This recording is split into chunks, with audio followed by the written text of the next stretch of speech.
नमस्कार दोस्तों, मैं हूं अंश और आपका स्वागत करता हूं अपने यूट्यूब चैनल अंश स्टडी वाला पर। आज की इस वीडियो में यहां पर जनगणना सेंसस 2026-27 का यहां पर ट्रेंडिंग करंट अफेयर क्वेश्चंस लेकर आ चुका हूं, जो कि सभी प्रतियोगी परीक्षाओं के लिए उपयोगी रहने वाला है। मोस्ट इंपॉर्टेंट 160 एमसीक्यू क्वेश्चंस रहेंगे। तो चलिए बिना टाइम वेस्ट किए वीडियो की शुरुआत करते हैं। यहाँ पर पहला प्रश्न है आपका, भारत में जनगणना की शुरुआत सबसे पहले किस वर्ष हुई थी? तो आपका सही जवाब है यहाँ पर ऑप्शन नंबर आपका बी, यहाँ पर 1872 में भारत में जनगणना की शुरुआत हुई थी। अब बढ़ते हैं अगले प्रश्न पर। अगला प्रश्न है, भारत की पहली जनगणना 1872 किस ब्रिटिश गवर्नर जनरल के कार्यकाल में हुई थी? तो आपका सही जवाब है ऑप्शन बी, लॉर्ड मेयो के कार्यकाल में हुई थी। अब बढ़ते हैं अगले प्रश्न पर। अगला प्रश्न है आपका, भारत में पहली समकालिक साइनोक्रोनस जनगणना किस वर्ष हुई थी? तो आपका सही जवाब है ऑप्शन बी, 1881 में हुई थी। अब बढ़ते हैं अगले प्रश्न पर। अगला प्रश्न है आपका, भारत की पहली समकालिक जनगणना 1881 किसके कार्यकाल में हुई थी? तो आपका सही जवाब है यहाँ पर ऑप्शन बी, लॉर्ड रिपन के कार्यकाल में हुई थी। अब बढ़ते हैं अगले प्रश्न पर। अगला प्रश्न है आपका, 1881 की पहली समकालिक जनगणना का संचालन किसने किया था? तो आपका सही जवाब है ऑप्शन ए, आपका WC पुलोडेन ने यहाँ पर किया था। अब बढ़ते हैं अगले प्रश्न पर। अगला प्रश्न है आपका, भारत में जनगणना कितने वर्षों के अंतराल पर आयोजित होती है? तो आपका सही जवाब है यहाँ पर ऑप्शन नंबर बी, आपका 10 वर्ष के अंतराल पर आयोजित होती है। अब बढ़ती हैं अगले प्रश्न पर। अगला प्रश्न है आपका, 2011 तक भारत में कुल कितनी बार जनगणना हो चुकी थी? तो आपका सही जवाब है यहाँ पर ऑप्शन नंबर सी, आपका 15 बार जनगणना हो चुकी थी। अब बढ़ती हैं अगले प्रश्न पर। अगला प्रश्न है आपका, भारत की जनगणना 2011 आज़ादी के बाद कौन सी जनगणना थी? तो आपका सही जवाब है ऑप्शन बी, 7वीं जनगणना थी। अब बढ़ते हैं अगले प्रश्न पर। अगला प्रश्न है आपका, 1921 को जनसंख्या के इतिहास में किस नाम से जाना जाता है? तो आपका सही जवाब है ऑप्शन ए, महान विभाजक वर्ष द ग्रेट डिवाइड ईयर के नाम से जाना जाता है। अब बढ़ते हैं अगले प्रश्न पर। अगला प्रश्न है आपका, 1951 को जनसंख्या के इतिहास में किस नाम से जाना जाता है? तो आपका सही जवाब है यहाँ पर ऑप्शन बी, आपका लघु विभाजन वर्ष स्मॉल डिवाइड ईयर के नाम से जाना जाता है। अब बढ़ते हैं अगले प्रश्न पर। अगला प्रश्न है आपका, जनसंख्या के अध्ययन को क्या कहा जाता है? तो आपका सही जवाब है यहाँ पर ऑप्शन नंबर बी, आपका डेमोग्राफी यहाँ पर कहा जाता है। अब बढ़ते हैं अगले प्रश्न पर। अगला प्रश्न है आपका, 1949 के बाद भारत में जनगणना का कार्य किसके द्वारा किया जाता है? तो आपका सही जवाब है ऑप्शन बी, महारजिस्ट्रार एवं जनगणना आयुक्त कार्यालय के द्वारा किया जाता है। अब बढ़ते हैं अगले प्रश्न पर। अगला प्रश्न है आपका, भारत में जनगणना दिवस किस मंत्रालय के अधीन आयोजित की जाती है? तो आपका सही जवाब है यहाँ पर ऑप्शन बी, गृह मंत्रालय के अंतर्गत आयोजित की जाती है। अब बढ़ते हैं अगले प्रश्न पर। अगला प्रश्न है आपका, भारत में जनगणना किस अधिनियम के तहत आयोजित की जाती है? तो आपका सही जवाब है ऑप्शन ए, आपका भारतीय जनगणना अधिनियम 1948 के तहत की जाती है। अब बढ़ते हैं अगले प्रश्न पर। अगला प्रश्न है, जनगणना अधिनियम 1948 के तहत सभी जनगणनाएं किस वर्ष से आयोजित की गई हैं? तो आपका सही जवाब है ऑप्शन बी, 1951 से की गई हैं। अब बढ़ते हैं अगले प्रश्न पर। अगला प्रश्न है आपका, 2011 की जनगणना के अनुसार भारत की कुल जनसंख्या कितनी थी? तो आपका सही जवाब है यहाँ पर ऑप्शन नंबर सी, आपका 121 करोड़ यहाँ पर जनसंख्या थी। अब बढ़ती हैं अगले प्रश्न पर। अगला प्रश्न है आपका, 2025 के अनुमान के अनुसार भारत की जनसंख्या लगभग कितनी है? तो आपका सही जवाब है यहाँ पर ऑप्शन नंबर बी, आपका 142.5 करोड़ यहाँ पर जनसंख्या लगभग है।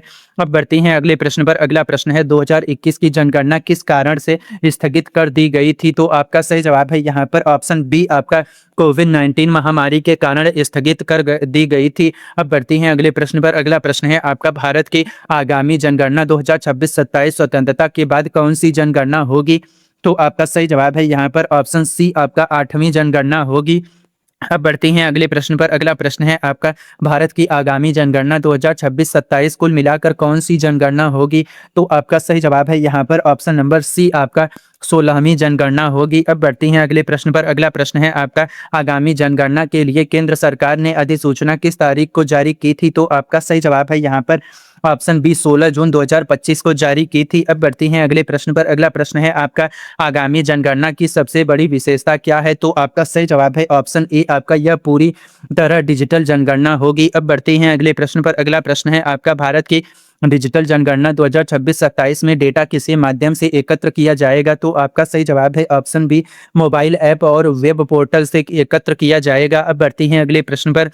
अगला प्रश्न है जनगणना 2026-27 का सेल्फ एनुमरेशन पोर्टल कुल कितनी भाषाओं में उपलब्ध होगा? तो आपका सही जवाब है यहाँ पर ऑप्शन नंबर सी, आपका 16 भाषाओं में उपलब्ध होगा। अब बढ़ती हैं अगले प्रश्न पर। अगला प्रश्न है आपका जनगणना 2026-27 में डेटा की सटीकता और रियल टाइम मॉनिटरिंग के लिए कौन सा पोर्टल बनाया गया है? तो आपका सही जवाब है option A, CWMS sensor management and monitoring system बनाया गया है। अब बढ़ती हैं अगले प्रश्न पर। अगला प्रश्न है जनगणना 2026-27 में सेल्फ एनुमरेशन सुविधा किन उपकरणों के लिए उपलब्ध होगी? तो आपका सही जवाब है यहाँ पर ऑप्शन नंबर बी, आपका एंड्रॉयड और आईफोन iOS दोनों के लिए उपलब्ध होगी। अब बढ़ती हैं अगले प्रश्न पर। अगला प्रश्न है जनगणना 2026-27 के लिए कुल कितने गणनाकर्ताओं और पर्यवेक्षकों को प्रशिक्षित किया जा रहा है? तो आपका सही जवाब है ऑप्शन सी, आपका यहाँ पर लगभग 34 लाख को प्रशिक्षित किया जा रहा है। अब बढ़ती हैं अगले प्रश्न पर। अगला प्रश्न है जनगणना 2026-27 के प्रशिक्षण को कितने स्तरों में विभाजित किया गया है? तो आपका सही जवाब है ऑप्शन बी, आपका 3 स्तर पर विभाजित किया गया है। अब बढ़ती हैं अगले प्रश्न पर। अगला प्रश्न है जनगणना 2026-27 के प्रशिक्षण के 3 स्तर कौन से हैं? तो आपका सही जवाब है यहाँ पर ऑप्शन नंबर ए, आपका राष्ट्रीय प्रशिक्षक, मास्टर प्रशिक्षक, फील्ड प्रशिक्षक तीनों हैं। अब बढ़ते हैं अगले प्रश्न पर। अगला प्रश्न है आपका जनगणना 2026-27 का पहला चरण housing listing and housing census कब से शुरू हुआ? तो आपका सही जवाब है यहाँ पर ऑप्शन बी, आपका 1 अप्रैल 2026 से। अब बढ़ती हैं अगले प्रश्न पर। अगला प्रश्न है आपका जनगणना 2026-27 के पहले चरण हाउसिंग लिस्टिंग की अवधि क्या है? तो आपका सही जवाब है यहाँ पर ऑप्शन नंबर आपका बी, यहाँ पर 1 अप्रैल से 30 दिसंबर 2026 तक है। अब बढ़ती हैं अगले प्रश्न पर। अगला प्रश्न है पहाड़ी और हिमाच्छादित क्षेत्रों उत्तराखंड, हिमाचल प्रदेश, लद्दाख, जम्मू कश्मीर में जनसंख्या जनगणना किस तारीख से शुरू होगी? तो आपका सही जवाब है यहाँ पर ऑप्शन नंबर आपका सी, यहाँ पर 1 अक्टूबर 2026 से शुरू होगी। अब बढ़ती हैं अगले प्रश्न पर। अगला प्रश्न है आपका पहाड़ी क्षेत्रों में जनसंख्या जनगणना की संदर्भ तिथि रेफरेंस डेट क्या है? तो आपका सही जवाब है यहाँ पर ऑप्शन ए, यहाँ पर आपका 00 बजे 1 अक्टूबर 2026 यहाँ पर है। अब बढ़ती हैं अगले प्रश्न पर। अगला प्रश्न है आपका देश के शेष भागों मैदानी क्षेत्रों में जनसंख्या जनगणना कब से शुरू होगी? तो आपका सही जवाब है यहाँ पर ऑप्शन नंबर सी, आपका 1 मार्च 2027 से शुरू होगी। अब बढ़ती हैं अगले प्रश्न पर। अगला प्रश्न है जनगणना 2026-27 कुल कितने चरणों में आयोजित होगी? तो आपका सही जवाब है ऑप्शन बी, 2 चरणों में आयोजित होगी। अब बढ़ती हैं अगले प्रश्न पर। अगला प्रश्न है जनगणना 2026-27 के पहले चरण में कुल कितने प्रश्न पूछे जाएंगे? तो आपका सही जवाब है यहाँ पर ऑप्शन नंबर सी, आपका 33 प्रश्न पूछे जाएंगे। अब पढ़ती हैं अगले प्रश्न पर। अगला प्रश्न है जनगणना के दूसरे चरण जनसंख्या गणना में जातिगत जनगणना को शामिल करने का निर्णय कब लिया गया? तो आपका सही जवाब है यहाँ पर ऑप्शन सी, आपका 2025 में यह निर्णय लिया गया। अब बढ़ती हैं अगले प्रश्न पर। अगला प्रश्न है आपका आगामी जनगणना में जातिगत गणना कास्ट सेंसस को कितने वर्षों बाद पुनः शामिल किया जा रहा है? तो आपका सही जवाब है ऑप्शन सी, आपका लगभग 90 वर्ष बाद किया जा रहा है। अब बढ़ते हैं अगले प्रश्न पर। अगला प्रश्न है आपका भारत में अंतिम बार संपूर्ण जातिगत जनगणना किस वर्ष हुई थी? तो आपका सही जवाब है यहाँ पर ऑप्शन नंबर बी, आपका 1931 में यहाँ पर हुई थी। अब बढ़ते हैं अगले प्रश्न पर। अगला प्रश्न है आपका जातिगत जनगणना 2 चरणों में किन वर्षों में आयोजित होगी? तो आपका सही जवाब है ऑप्शन बी, 2026 और 27 में आयोजित होगी। अब बढ़ती हैं अगले प्रश्न पर। जातिगत जनगणना का पहला चरण किन राज्यों केंद्र शासित प्रदेशों से शुरू होगा? तो आपका सही जवाब है यहाँ पर ऑप्शन नंबर बी, आपका उत्तराखंड, हिमाचल प्रदेश, लद्दाख, जम्मू कश्मीर से शुरू होगा। अब पढ़ती हैं अगले प्रश्न पर। अगला प्रश्न है जातिगत जनगणना शामिल करने की जानकारी केंद्र सरकार की ओर से किसने साझा की थी? तो आपका सही जवाब है ऑप्शन नंबर बी, आपका सूचना प्रौद्योगिकी मंत्री अश्विनी वैष्णव से साझा की थी। अब बढ़ती हैं अगले प्रश्न पर। अगला प्रश्न है आपका जातिगत जनगणना का मुख्य उद्देश्य क्या बताया गया है?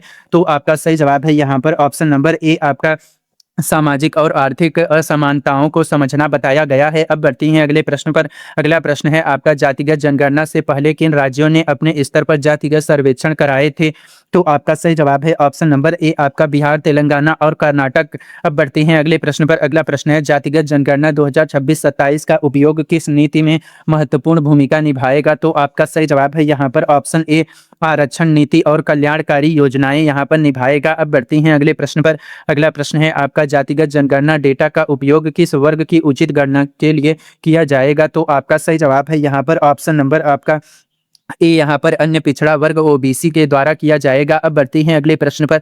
अगला प्रश्न है आपका, जातिगत जनगणना के फैसले को लेकर किस विपक्षी नेता ने आलोचना की थी? तो आपका सही जवाब है यहाँ पर ऑप्शन नंबर आपका यहाँ पर बी, आपका जयराम रमेश ने आलोचना की थी। अब बढ़ती हैं अगले प्रश्न पर। अगला प्रश्न है आपका, जयराम रमेश ने जातिगत जनगणना में देरी को लेकर सरकार पर क्या आरोप लगाया? तो आपका सही जवाब है यहाँ पर ऑप्शन नंबर ए, आपका सरकार केवल हेडलाइन बटोरने में सक्षम है, डेडलाइन पूरा करने में नहीं। अब बढ़ती हैं अगले प्रश्न पर। अगला प्रश्न है आपका यहाँ पर, वर्तमान में भारत के महापंजीयक एवं जनगणना आयुक्त आरजीआई कौन है? तो आपका सही जवाब है यहाँ पर ऑप्शन बी, मृत्युंजय कुमार नारायण है। अब बढ़ती हैं अगले प्रश्न पर। अगला प्रश्न है आपका, भारत के महापंजीयक एवं जनगणना आयुक्त का कार्यकाल किस मंत्रालय के अधीन कार्य करता है? तो आपका सही जवाब है ऑप्शन ए, गृह मंत्रालय के अंतर्गत कार्य करता है। अब बढ़ती हैं अगले प्रश्न पर। अगला प्रश्न है आपका, जनगणना 2026-27 की जानकारी राज्यों और केंद्र शासित प्रदेशों के मुख्य सचिव को किसने पत्र लिख कर दी? तो आपका सही जवाब है यहाँ पर ऑप्शन नंबर आपका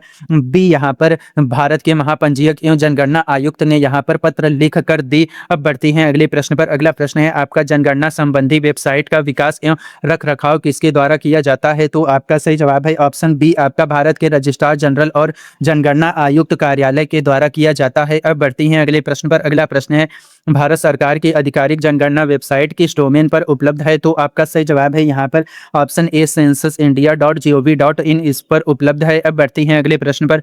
जनगणना 2026-27 विश्व की सबसे बड़ी जनसंख्या जनगणना क्यों मानी जा रही है? तो आपका सही जवाब है यहाँ पर ऑप्शन नंबर ए, आपका यह विश्व में सबसे अधिक जनसंख्या वाले देश की डिजिटल जनगणना होगी। अब बढ़ती हैं अगले प्रश्न पर। अगला प्रश्न है आपका, जनगणना 2026-27 में नागरिक अपनी जानकारी स्वयं कैसे भर सकती हैं? तो आपका सही जवाब है यहाँ पर ऑप्शन नंबर आपका यहाँ पर ए, यहाँ पर सेल्फ एनुमरेशन पोर्टल और मोबाइल ऐप के माध्यम से। अब बढ़ती हैं अगले प्रश्न पर। अगला प्रश्न है, जनगणना 2026-27 में स्थान संबंधी सटीकता के लिए किस तकनीक का उपयोग किया जाएगा? तो आपका सही जवाब है यहाँ पर ऑप्शन नंबर बी, यहाँ पर जियो मैपिंग का यहाँ पर उपयोग किया जाएगा। अब बढ़ती हैं अगले प्रश्न पर। अगला प्रश्न है, जनगणना 2026-27 में गलत जानकारी देने पर क्या प्रावधान है? तो आपका सही जवाब है ऑप्शन ए, जुर्माना लगाया जा सकता है। अब बढ़ती हैं अगले प्रश्न पर। अगला प्रश्न है आपका, जनगणना डेटा एकत्र करने के लिए किन उपकरणों का उपयोग गणनाकर्ता करेंगे? तो आपका सही जवाब है option B, mobile application, tablet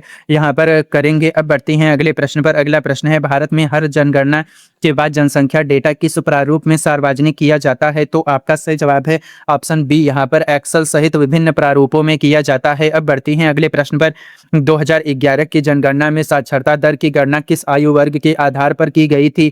तो आपका सही जवाब है ऑप्शन बी, यहाँ पर 7 वर्ष और उससे अधिक। अब बढ़ती हैं अगले प्रश्न पर।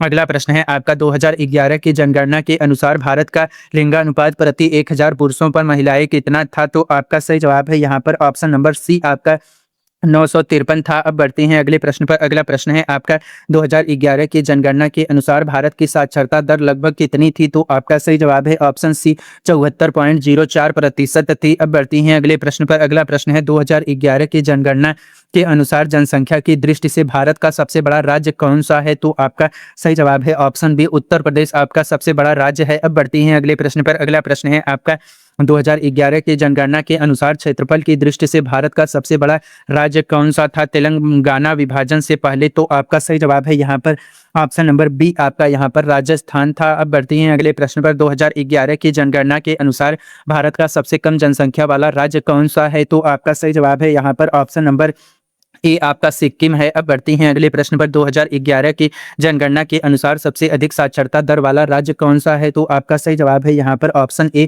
केरल यहाँ पर है साक्षरता दर वाला सबसे राज्य। अब बढ़ती हैं अगले प्रश्न पर। अगला प्रश्न है, 2011 की जनगणना के अनुसार सबसे कम साक्षरता दर वाला राज्य कौन सा था? तो आपका सही जवाब है यहाँ पर ऑप्शन नंबर आपका ए, यहाँ पर आपका बिहार। अब बढ़ती हैं अगले प्रश्न पर। अगला प्रश्न है, 2011 की जनगणना के अनुसार सबसे अधिक जनसंख्या घनत्व वाला राज्य केंद्र शासित प्रदेश कौन सा है? तो आपका सही जवाब है यहाँ पर ऑप्शन नंबर आपका यहाँ पर ए, आपका दिल्ली यहाँ पर। अब बढ़ती हैं अगले प्रश्न पर। अगला प्रश्न है आपका, 2011 की जनगणना के अनुसार सबसे कम जनसंख्या घनत्व वाला राज्य कौन सा है? तो आपका सही जवाब है यहाँ पर ऑप्शन नंबर बी, यहाँ पर अरुणाचल प्रदेश है। अब बढ़ती हैं अगले प्रश्न पर। अगला प्रश्न है आपका, जनगणना के अनुसार दशकीय वृद्धि दर किसे संदर्भित करती है? तो आपका सही जवाब है यहाँ पर ऑप्शन बी, 10 वर्षों में जनसंख्या वृद्धि दर को संदर्भित करती है। अब बढ़ती हैं अगले प्रश्न पर। 2001 से 2011 के दशक में भारत की जनसंख्या वृद्धि दर लगभग कितनी थी? तो आपका सही जवाब है यहाँ पर ऑप्शन नंबर आपका यहाँ पर बी, आपका 17.64% थी। अब बढ़ती हैं अगले प्रश्न पर। अगला प्रश्न है, जनगणना में लिंगानुपात की गणना किस आधार पर की जाती है? तो आपका सही जवाब है यहाँ पर ऑप्शन नंबर आपका बी, यहाँ पर प्रति 100 महिलाओं पर पुरुषों की संख्या यहाँ पर आपकी की जाती है। अब बढ़ती हैं अगले प्रश्न पर। अगला प्रश्न है आपका, जनगणना में बाल लिंगानुपात किस आयु वर्ग के लिए मापा जाता है? तो आपका सही जवाब है ऑप्शन बी, आपका 0 से 6 वर्ष के लिए मापा जाता है। अब बढ़ती हैं अगले प्रश्न पर। अगला प्रश्न है आपका, भारत में सबसे अधिक जनसंख्या वाला महानगर शहर कौन सा है 2011 जनगणना के अनुसार? तो आपका सही जवाब है ऑप्शन बी, मुंबई है। अब बढ़ती हैं अगले प्रश्न पर। अगला प्रश्न है आपका, जनगणना के अनुसार भारत में शहरी क्षेत्र की परिभाषा में कौन सी शर्त शामिल है?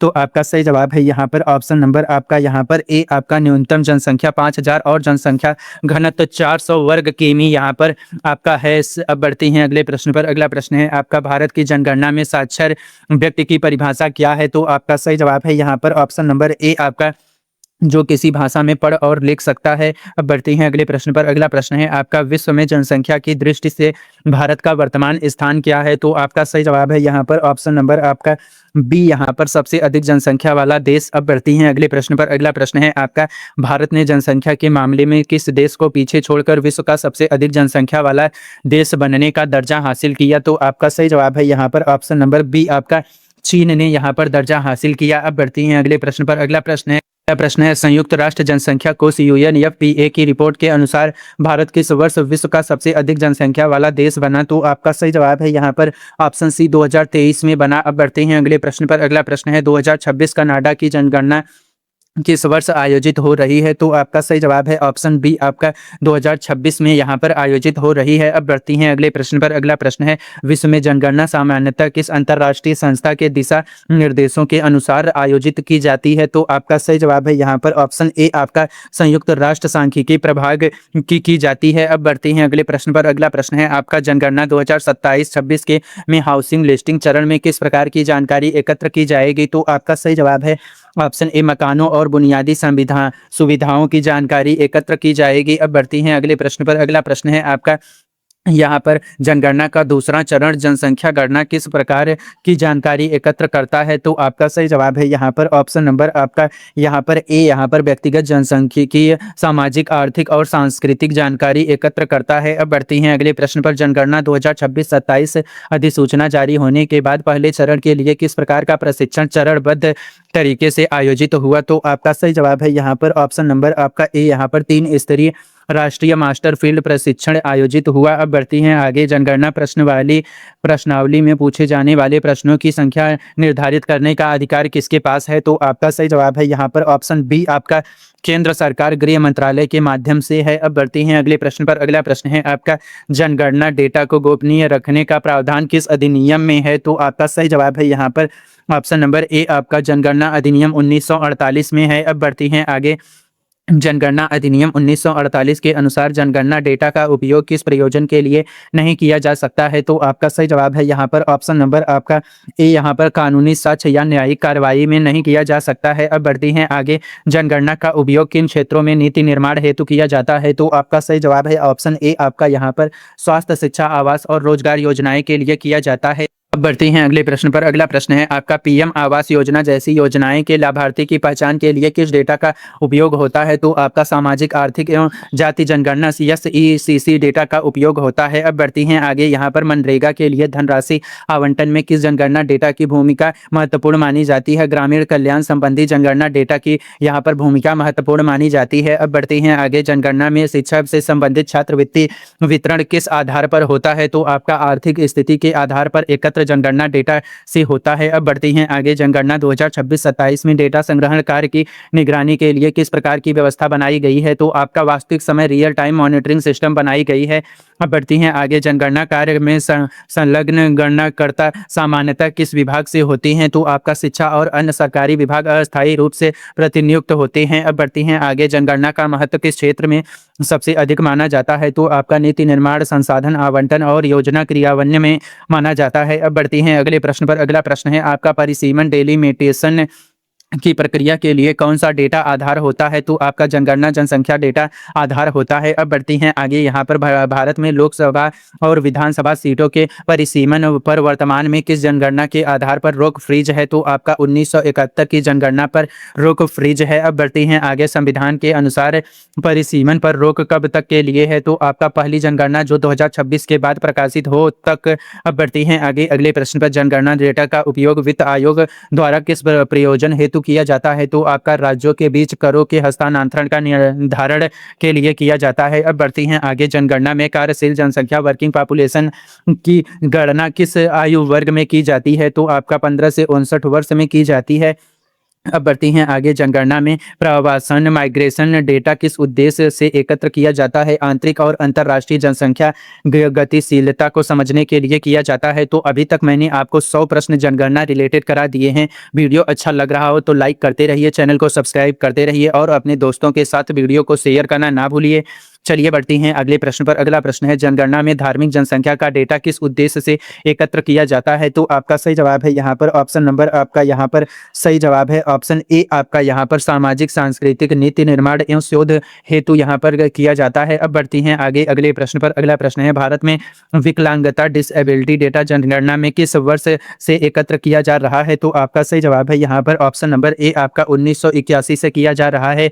अब बढ़ती हैं आगे। यहाँ पर जनगणना 2026-27 में स्वास्थ्य संबंधी किस विशेष श्रेणी की गणना पर जोर दिया जा रहा है? तो आपका सही जवाब है यहाँ पर ऑप्शन नंबर ए। आपका विकलांगता और वृद्धाजन संबंधी डेटा से। अब बढ़ती हैं अगले प्रश्न पर। जनगणना 2026 का उपयोग निजी क्षेत्र में किस प्रयोजन हेतु किया जाता है? तो आपका सही जवाब है बाजार अनुसंधान और व्यावसायिक योजना हेतु किया जाता है। अब बढ़ती हैं अगले प्रश्न पर। अगला प्रश्न है जनगणना 2026-27 अभियान का शुभ आरंभ आधिकारिक रूप से किस तारीख को हुआ? तो आपका सही जवाब है यहाँ पर ऑप्शन बी 1 अप्रैल 2026 से हुआ। अब बढ़ती हैं आगे। जनगणना 2026-27 के प्रथम चरण के शुभ आरंभ को किस रूप में वर्णित किया गया? तो आपका सही जवाब है यहाँ पर ऑप्शन नंबर ए। यहाँ पर आपका सही जवाब है ए। यहाँ पर भारत की पहली डिजिटल जनगणना का शुभ आरंभ। अब बढ़ती हैं आगे। जनगणना 2026-27 में कुल कितने कर्मचारी तैनात किए जाने का अनुमान है? तो आपका सही जवाब है यहाँ पर ऑप्शन सी। आपका 20 लाख कर्मचारी तैनात किए जाने का अनुमान है। अब बढ़ती हैं आगे। जनगणना पूर्व परीक्षण प्री टेस्ट का उद्देश्य क्या होता है? तो आपका सही जवाब है यहाँ पर ऑप्शन नंबर ए। आपका प्रश्नावली और प्रक्रिया की व्यवहार्यता जांचना होता है उद्देश्य। अब बढ़ती हैं आगे। जनगणना 2026-27 के दूसरे चरण जनसंख्या गणना के पूर्व परीक्षण की अधिसूचना किसके द्वारा जारी की गई? तो आपका सही जवाब है ऑप्शन ए ORGI भारत के महापंजीयक कार्यालय की गई। अब बढ़ती हैं आगे। यहाँ पर जनगणना 2026-27 से पूर्ण होने के बाद अगली जनगणना किस वर्ष के लिए आसपास प्रस्तावित होगी? तो आपका सही जवाब है ऑप्शन सी 2037 में आयोजित होगी। अब बढ़ती हैं आगे। भारत में जनगणना के परिणामों के प्रकाशन में सामान्यतः कितना समय लगता है? तो आपका सही जवाब है यहाँ पर ऑप्शन नंबर बी। आपका 1 से 2 वर्ष लगता है। अब बढ़ती हैं आगे। जनगणना संबंधी जानकारी का दुरुपयोग रोकने हेतु कौन सी व्यवस्था लागू है? तो आपका सही जवाब है यहाँ पर ऑप्शन नंबर ए। आपका डेटा गोपनीयता का कानूनी प्रावधान जनगणना अधिनियम लागू है।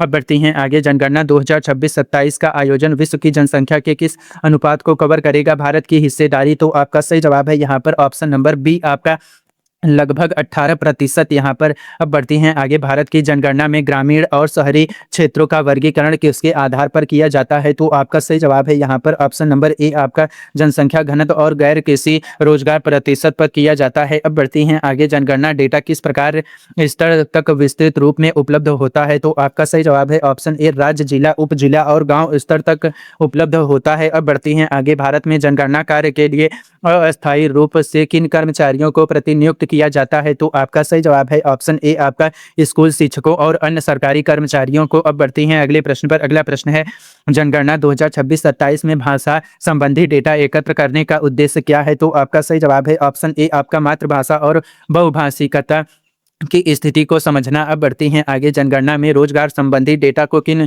श्रेणियों में बांटा जाता है? तो आपका सही जवाब है यहाँ पर ऑप्शन नंबर ए। आपका मुख्य श्रमिक, सीमांत श्रमिक और गैर श्रमिक में बांटा जाता है। अब बढ़ती हैं आगे। जनगणना 2026-27 का बजट किस मंत्रालय द्वारा आवंटित किया गया है? तो आपका सही जवाब है यहाँ पर ऑप्शन ए। गृह मंत्रालय के द्वारा आवंटित किया गया है। अब बढ़ती हैं आगे। जनगणना संबंधी शिकायतों के निवारण हेतु कौन सी व्यवस्था बनाई गई है? तो आपका सही जवाब है ऑप्शन ए। हेल्पलाइन और शिकायत निवारण ही तंत्र बनाया गया है। अब बढ़ती हैं आगे यहाँ पर अगले प्रश्न पर। जनगणना 2026-27 के अंतर्गत एनपीआर राष्ट्रीय जनसंख्या रजिस्ट्रार को लेकर क्या स्थिति है? तो आपका सही जवाब है यहाँ पर ऑप्शन नंबर आपका यहाँ पर ए, इसे भी अद्यतन किए जाने का योजना है। अब बढ़ती हैं आगे। राष्ट्रीय जनसंख्या रजिस्ट्रार एनपीआर की शुरुआत सबसे पहले किस वर्ष हुई थी? तो आपका सही जवाब है यहाँ पर ऑप्शन नंबर बी आपका 2010 में।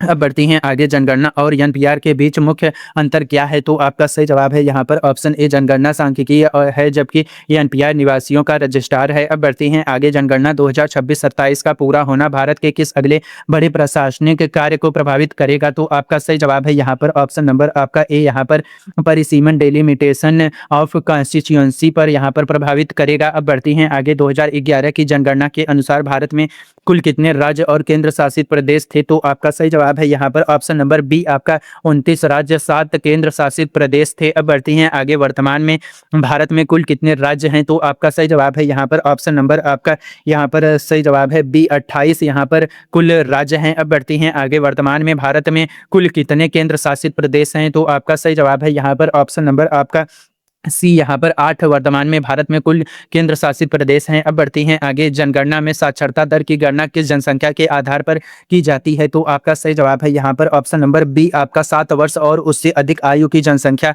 की जाती है। अब बढ़ती हैं आगे। 2011 की जनगणना के अनुसार भारत में पुरुष साक्षरता दर लगभग कितनी थी? तो आपका सही जवाब है यहाँ पर ऑप्शन सी आपका 75.3% थी। अब बढ़ती हैं आगे। 2011 की जनगणना के अनुसार भारत में महिला साक्षरता दर लगभग कितनी थी? तो आपका सही जवाब है ऑप्शन सी आपका 64.6% थी। अब बढ़ती हैं आगे। जनगणना में अनुसूचित जाति और अनुसूचित जनजाति का डेटा किस उद्देश्य से एकत्र किया जाता है?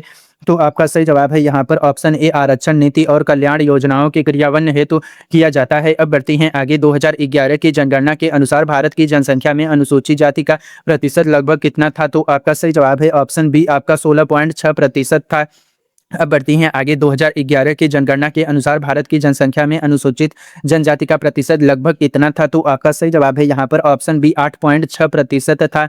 अब बढ़ती हैं आगे। भारत में जनगणना के दौरान डेटा एकत्रीकरण में सर्वाधिक बड़ी चुनौती किसे माना जाता है? तो आपका सही जवाब है यहाँ पर ऑप्शन नंबर ए आपका दूरस्थ और दुर्गम क्षेत्रों तक पहुँच यहाँ पर माना जाता है। अब बढ़ती हैं आगे। जनगणना 2026-27 के तहत शहरी क्षेत्रों में डेटा संग्रहण को कैसे सुगम बनाया जा रहा है? तो आपका सही जवाब है ऑप्शन ए, मोबाइल ऐप और सेल्फ एनुमरेशन पोर्टल के माध्यम से बनाया जा रहा है। अब बढ़ती हैं आगे। जनगणना में घरेलू सूची हाउस होल्ड शेड्यूल किस चरण में तैयार की जाती है? तो आपका सही जवाब है यहाँ पर ऑप्शन ए, पहला चरण हाउस लिस्टिंग में तैयार की जाती है। अब बढ़ती हैं आगे। जनगणना के हाउस लिस्टिंग चरण में मकानों के अतिरिक्त किन सुविधाओं की जानकारी ली जाती है? तो आपका सही जवाब है ऑप्शन ए, पेयजल, शौचालय, बिजली, रसोई गैस जैसी बुनियादी सुविधाएं। अब बढ़ती हैं आगे। भारत में जनगणना आंकड़ों के आधार पर सबसे पहला डेटा जारी करने वाला चरण कौन सा होता है? तो आपका सही जवाब है ऑप्शन ए आपका अनंतिम जनसंख्या डेटा प्रोविजनल पॉपुलेशन टोटल से यहाँ पर होता है। अब बढ़ती हैं आगे। अनंतिम जनसंख्या डेटा प्रोविजनल पॉपुलेशन टोटल सामान्यतः जनगणना के कितने समय बाद जारी किया जाता है? तो आपका सही जवाब है यहाँ पर ऑप्शन बी आपका कुछ महीनों बाद यहाँ पर जारी किया जाता है। अब बढ़ती हैं आगे। जनगणना 2026-27 में डेटा प्रोसेसिंग के लिए किस तकनीक का उपयोग किए जाने की संभावना है? तो आपका सही जवाब है ऑप्शन ए, आर्टिफिशियल इंटेलिजेंस और डेटा एनालिटिक्स का प्रयोग किया जाना है। अब बढ़ती हैं आगे। भारत की जनगणना का उपयोग अंतर्राष्ट्रीय स्तर पर किन संस्थाओं द्वारा भी किया जाता है? तो आपका सही जवाब है यहाँ पर ऑप्शन ए आपका संयुक्त राष्ट्र और विश्व बैंक जैसी वैश्विक संस्थाएं। अब बढ़ती हैं आगे। भारत की डिजिटल जनगणना अन्य देशों के लिए किस रूप में देखी जा रही है? तो आपका सही जवाब है यहाँ पर ऑप्शन नंबर ए आपका एक मॉडल उदाहरण के रूप में। अब बढ़ती हैं आगे। जनगणना 2026-27 के लिए कुल बजट आवंटन के बारे में क्या कहा जा गया है? तो आपका सही जवाब है ऑप्शन ए, यह अब तक की सबसे बड़ी जनगणना बजट के में से एक है। अब बढ़ती हैं आगे। जनगणना में प्रवासी जनसंख्या के आंकड़े किस श्रेणी में वर्गीकृत होते हैं? तो आपका सही जवाब है यहाँ पर ऑप्शन नंबर आपका ए, यहाँ पर अंतरराज्यीय और अंतर जिला प्रवासन यहाँ पर वर्गीकृत होते हैं। अब बढ़ती हैं आगे। यहाँ पर जनगणना डेटा का उपयोग आपदा प्रबंधन के किस प्रकार का होता है? तो आपका सही जवाब है यहाँ पर ऑप्शन नंबर ए आपका संवेदनशील क्षेत्रों और जनसंख्या घनत्व की पहचान हेतु होता है। अब बढ़ती हैं आगे। जनगणना 2026-27 में LGBTQ+ समुदाय के डेटा संग्रहण को लेकर क्या रुख अपनाया गया है? तो आपका सही जवाब है यहाँ पर ऑप्शन ए, तीसरे लिंग थर्ड जेंडर की श्रेणी शामिल है। अब बढ़ती हैं आगे। भारत की जनगणना में तीसरे लिंग थर्ड जेंडर की श्रेणी पहली बार किस जनगणना में शामिल की गई थी? तो आपका सही जवाब है यहाँ पर ऑप्शन बी 2011 की जनगणना में शामिल की गई थी। अब बढ़ते हैं आगे।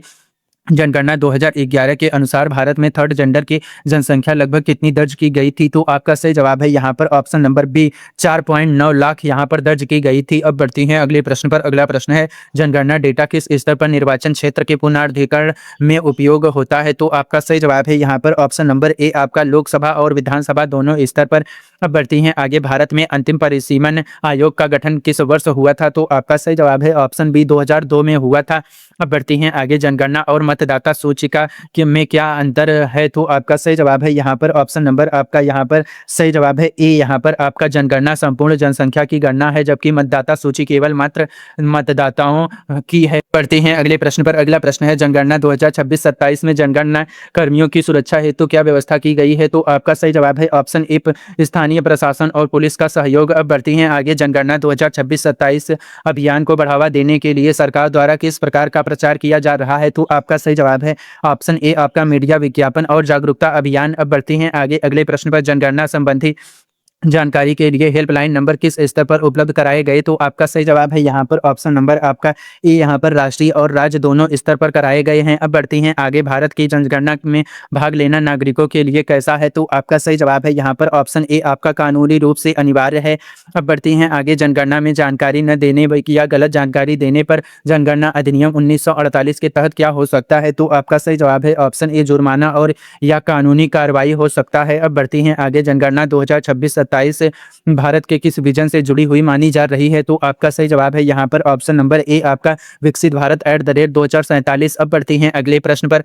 जनगणना डेटा किस प्रकार से विकसित भारत @2047 के लक्ष्यों में सहायक होगा? तो आपका सही जवाब है ऑप्शन ए आपका सच आधारित नीति निर्माण और संसाधन नियोजन में। अब बढ़ती हैं आगे। भारत में जनगणना संचालन हेतु प्रत्येक राज्य में किसे निदेशक जनगणना संचालन नियुक्त किया जाता है? तो आपका सही जवाब है ऑप्शन ए राज्य सरकार का एक वरिष्ठ IAS अधिकारी यहाँ पर किया जाता है। अब बढ़ती हैं अगले और इस वीडियो के लास्ट प्रश्न के ऊपर। आपका लास्ट प्रश्न है, जनगणना 2026-27 की पूरी होने के बाद भारत का अगला बड़ा जनसांख्यिकीय मील का पत्थर क्या माना जा रहा है? तो आपका सही जवाब है यहाँ पर ऑप्शन ए आपका सटीक जातिगत एवं सामाजिक आर्थिक डेटा का उपलब्ध होना यहाँ पर माना जा रहा है।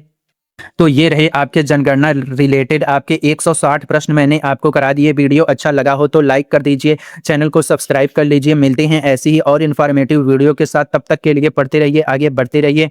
धन्यवाद।